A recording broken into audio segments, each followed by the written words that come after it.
ठुमके वाली, तीज आई हरियाली, गाल से छलके लाली, तीज आई हरियाली, लेके खुशियों की थाली, तीज आई हरियाली, लाए मन में उमंगे ये प्यार वाले, कानों में ठुमके वाली, तीज आई हरियाली, गाल से छलके लाली, तीज आई हरियाली, लेके खुशियों की थाली, तीज आई हरियाली, लाए मन में उमंगे ये प्यार वाले, कानों में ठुमके वाली, तीज आई।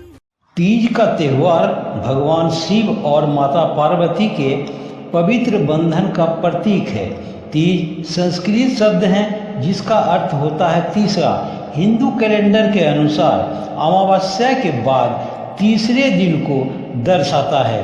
3 हिंदू त्योहारों को दर्शाता है जो मुख्य रूप से हिंदू देवताओं माँ पार्वती और उसके पति शिव को समर्पित है, जो मुख्य रूप से विवाहित महिलाओं और अविवाहित लड़कियां के लिए होता है।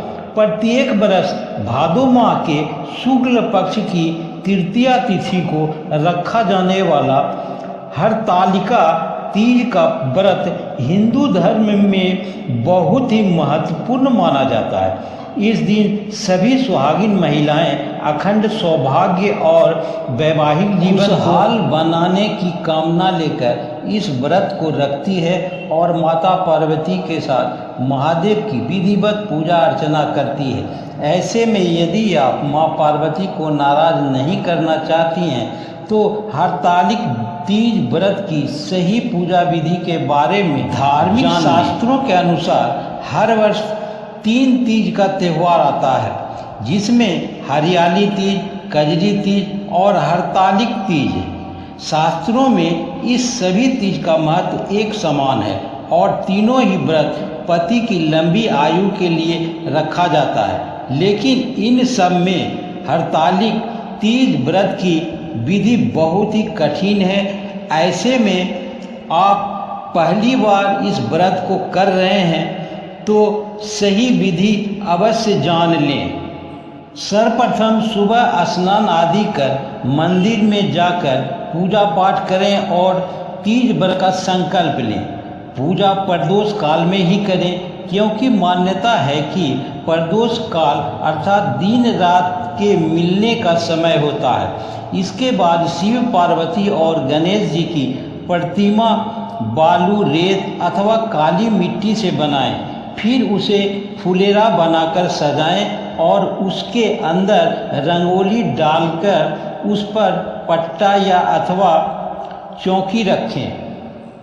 फिर चौकी पर एक साथी बनाकर उस पर थाल रखते हैं। उस थाल में केले के पत्ते को रखते हैं। इसके बाद तीनों प्रतिमा शंकर, पार्वती और गणेश जी को केले के पत्ते पर स्थापित करते हैं। सबसे पहले एक कलश तैयार करें, जिसके लिए एक लोटा या मिट्टी का घड़ा लें। फिर उस पर श्रीफल या दीपक जलाकर रखें। फिर कलश की पूजा करें। इसके बाद गणेश जी की और फिर माता पार्वती की पूजा की जाती है। उन्हें संपूर्ण श्रृंगार चढ़ाया जाता है। इसके बाद हरतालिका की कथा पढ़ी जाती है। फिर सभी मिलकर आरती करते हैं। पूजा के बाद परिक्रमा की जाती है। रात भर जागकर 5 पूजा और आरती की जाती है। सुबह आखिरी पूजा के बाद माता गौरी को सिंदूर चढ़ाया जाता है और फिर सिंदूर को सुहागन स्त्री सुहाग लेती है। ककड़ी और हलवे का भोग लगाया जाता है। उसी ककड़ी को खाकर उपवास तोड़ा जाता है।